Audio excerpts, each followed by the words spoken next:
ano passado a gente conseguiu falar, não, vamos fazer no Rio. Vamos começar discutindo em grupos de trabalho. Então a gente pegou as mesas temáticas do que tinha sido o seminário de 2009, gênero, moradia, minorias e encarcerados, e refletimos sobre aquilo, pegamos aqueles convites feitos no início, né, para as mesas, para os grupos, e ampliamos para mais pessoas. E aí o grupo de encarcerados virou privados de liberdade, porque também se discutia a questão da institucionalização, por exemplo, de pessoas com doença mental, porque tem uma questão de encarceramento complicada aqui, né? Só que encarceramento não pela prática de crime, mas encarceramento em razão da dificuldade da sociedade lidar com a ausência de manicômios. Veio um grupo para a questão da raça, então tem o GT Raça, que trabalha a questão da raça. Manteve-se minorias, gênero, aí gênero ficou engrossado com a discussão não só do movimento de mulheres, mas do movimento LGBT, quer dizer, as lésbicas foram para gênero, as travestis e transexuais têm uma questão de gênero, foram para gênero, e em minorias ficaram os gays e os homens bissexuais. E que mais? E muito importante, se montou um GT de estudantes para discutir o ensino jurídico. O papel da universidade, do ensino jurídico, na modificação dessa visão que se tem sobre o sistema de justiça. Não só na visão, como na própria praxis desse sistema. E daí a gente teve várias reuniões durante o ano passado todo e culminaram com uma reunião plenária geral, na UERJ também, 8 e 9 de dezembro, o Tânia estava lá, entre outras pessoas. Neira veio do Mato Grosso do Sul para assistir esse momento de experiência, porque a ideia é que isso vire uma ola pelo Brasil. Que vários estados possam estar discutindo com os movimentos sociais que tipo de política judicial se deseja. E daí a gente construiu um documento que vocês podem baixar desse site, Pacto Fórum Justiça do Rio de Janeiro. Ele já tem data para ser replicado no Rio Grande do Sul. Eles estão se movimentando lá no Rio Grande do Sul, lá para novembro. E também tem uma pauta para ele ser replicado no Piauí. Também muito articulado o movimento lá. Mas acontece que isso não acabou lá em dezembro, né? Porque a gente conseguiu ter um pacto, mas assim, com várias coisas de cada GT. Agora a gente está trabalhando com o desafio da transversalidade, que é a gente conseguir chegar a uma agenda política. Em vez de ter um pacto que agregue várias conclusões por GT, a gente ter uma agenda política do movimento social do Rio de Janeiro. Uma pauta que possa ser levada em grupo. E aí a gente vai ter que chegar a um consenso mais trabalhoso, mas não impossível, para reunir as diversas nuances desse movimento pela luta por direitos humanos. Mas o mais importante dessa experiência que eu relatei aqui brevemente é a gente perceber o quanto é fundamental que a gente se aproprie da discussão sobre política judicial. Porque quando a gente olha para esse sistema em que vários operadores desse sistema de justiça gritam para dentro do sistema e não são ouvidos, nós não somos muitas vezes ouvidos, é porque tem alguma coisa nesse mecanismo que existe para fazer não funcionar. Então é esse nó que a gente tem que desatar. Porque muitas vezes não adianta a gente ficar gritando, o código, conseguimos lá manter umas coisas, código florestal, sim, mas ele é efetivo, o negócio continua assoreando o rio, desmatando, utilizando agrotóxico torta e direita, contaminando os lençóis freáticos, plantando até a beira do rio. Então os rios vão, os córregos vão assoreando mesmo, fechando. E aí o povo morre de sede na seca, tem que vir aquele negócio para abrir aqueles buracos e tal, aquilo machuca a terra bastante. Então, assim, como é importante a gente ter a informação como esqueleto desse acesso à justiça. Ninguém consegue exigir aquilo que não conhece que tem direito. Então, como que a educação ambiental é importante para o exercício da cidadania ambiental? Como é importante o pequeno produtor saber que ele tem uma série de janelinhas na legislação que não exige dele, pequeno produtor, com o mesmo rigor que exige do médio e do grande produtor rural. Tem uma série de resoluções, por exemplo, para citar uma que eu me lembrei agora. A mata ciliar, que é essa que fica protegendo, o córrego, vocês sabem melhor do que eu, tem um mínimo de 30 metros para cada lado, né, pela legislação ambiental. Só que para o pequeno produtor rural, ela não precisa ser uma mata que resgate a vegetação nativa. Ela pode ser uma mata que seja explorada economicamente. Então pode plantar árvore frutífera ali. Aqui então Campos dos Goytacazes, que é famoso pelos doces que vêm da fruta, né? Goiabada da Dona Maria tem uma ocupação aqui que a gente vinha visitar muito. Nossa, eu levava um monte lá para casa. Então é muito importante que ele saiba que tem essas janelinhas. E que a Secretaria de Agricultura, por exemplo, tem um programa que é destinado para esses pequenos produtores. O programa Microbacias do Rio Rural, GEF. Então é importante que se procure o extensionista rural. É importante que se diga ao pequeno produtor que ele tem direito à extensão rural. Está no artigo da Constituição. Extensão rural é direito. Não é a favor do Estado, é direito. Então, nesse papel, quem é que exerce? Quem é que é ator desse sistema de justiça? É uma terra. Porque se ela não estiver equipada, como que se vai exigir o direito à extensão rural previsto na Constituição? E sem extensão rural, como é que para o pequeno produtor rural vai chegar a informação? Não chega, né? Então, como é importante esse tipo de diálogo para que vocês saibam quanto vocês estão empoderados, porque muitos de vocês vão se tornar, né, técnicos que vão trabalhar de alguma forma em alguma dessas agências e vão estar numa posição que são atores desse sistema de justiça. E como que é importante que possam tratar bem os usuários, porque vai ser dever de vocês isso. Então, dentro dessa discussão macro sobre democratização do sistema de justiça, a gente tem uma série de janelas em que nosso papel é muito importante. O papel de cada um. Então, hoje eu trabalho numa vara de família.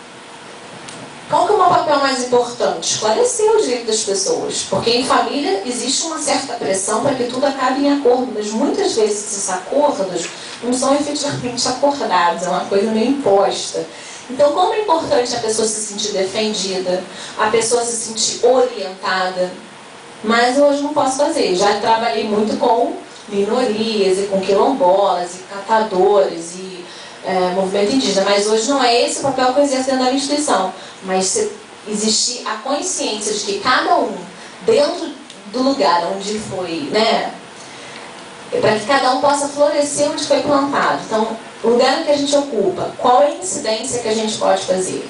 Dentro desse instituto, movimento estudantil, está antenado, está a fim de participar, existe uma discussão de estudantes dentro dessa lógica de discutir a política pública judicial. Porque o que se pretende com essa discussão é realizar um conceito jurídico indeterminado que aparece nessa declaração de Brasília, das 100 regras, que fala em modelo de justiça integrador.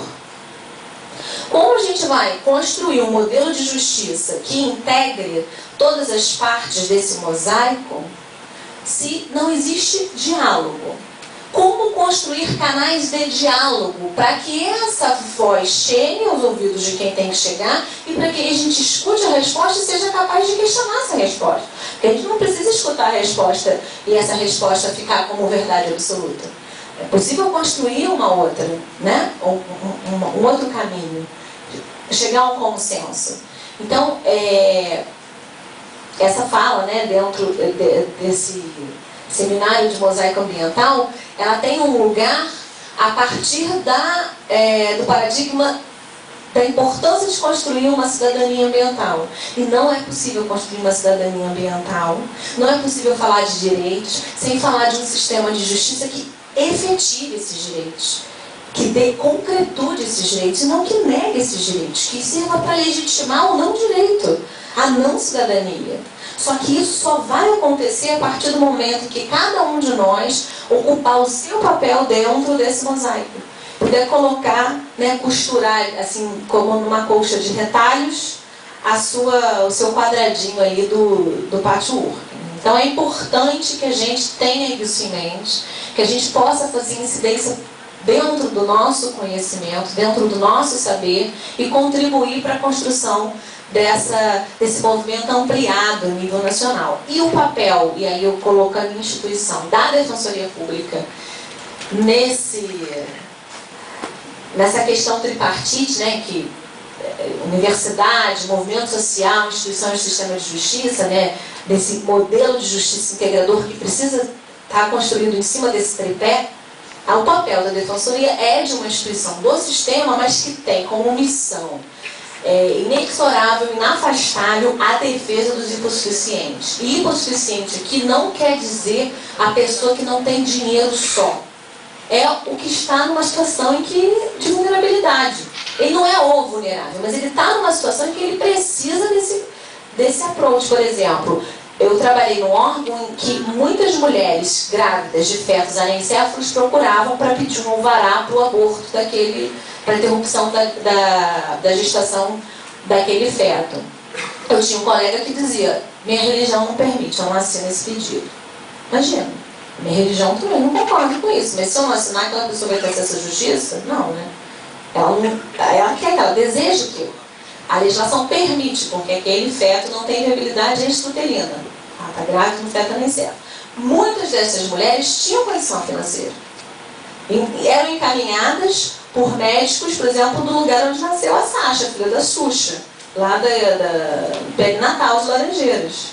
Tinha plano de saúde para estar lá. Só que ela estava numa situação de vulnerabilidade profunda. E que é difícil você achar um advogado que você pague que conheça esse trâmite desse sistema. Então, nesta situação, ela estava hipossuficiente.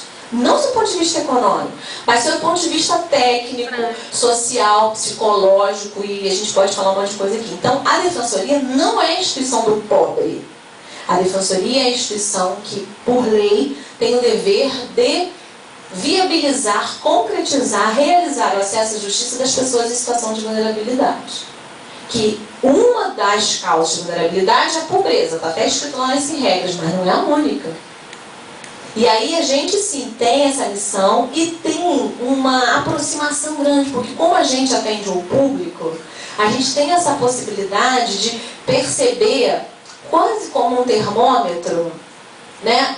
Poxa, aqui essa causa é repetida, já peguei 5 só essa semana. Poxa, não vou ficar repetindo as ações individuais, vamos transformar isso numa ação coletiva, porque outras pessoas devem estar nessa mesma situação. Começa a vir um monte de mãe da mesma escola que a diretora não tem vaga. Poxa, então eu tenho um problema de falta de vaga, não tem problema de uma pessoa. Daquele problema começa a se repetir porque ela é uma questão conjuntural. Vamos tentar estrategicamente mexer em algum nó, desatar algum nó aqui dessa estrutura para que aquilo pare de acontecer. E daí a gente vai buscando essas alianças para não solucionar a questão sob um ponto de vista individualista, que acaba tirando a noção do todo. Então, assim, quando a gente sugere esse debate, né, dentro de um seminário que tem como missão olhar para Rio+20, para a Conferência Internacional, eu digo a vocês que é importante que vocês se vinculem ao debate, à discussão da conferência paralela chamada Cúpula dos Povos. E é importante que a gente participe das discussões, leia os documentos que forem elaborados, procure estar envolvido, não tire aqueles dias que não vai né, vai ter folga, né, que não vai ter aula para viajar, vai relaxar. Não, que a gente possa realmente fazer parte dessa história dentro desse momento em que todos os olhos do mundo viram para a questão ambiental. Mas não apenas sobre esse aspecto do Estado, dos Estados que estão vindo, se vão vir ou não vão vir, os grandes, né, os presidentes, os chefes de Estado, mas que a gente possa também tirar as nossas conclusões com os movimentos sociais, com a pauta política que a gente vai fazer a partir de agora, para que as mudanças necessárias possam ser realizadas não pelo outro, mas por todos nós juntos, né? E aí a gente começa a se apropriar de toda essa discussão. Então, era o recado que eu queria dar e queria deixar vocês muito à vontade para fazer o questionamento que desejarem e convidá-los novamente a visitar esses sites, a mandar e-mail para a gente, a participar dessa discussão, a divulgar essa discussão, se apropriar dela, porque todos nós somos capazes, sim, de escrever uma nova história, mas precisamos estar juntos nela. Porque, como diz Raul Seixas, um sonho que se sonha só é só um sonho que se sonha só. Mais um sonho que se sonha junto é realidade. Tornemos realidade uma justiça no Brasil participativa, integrada e comprometida com a efetividade e proteção dos direitos humanos de todos e todas. Obrigada.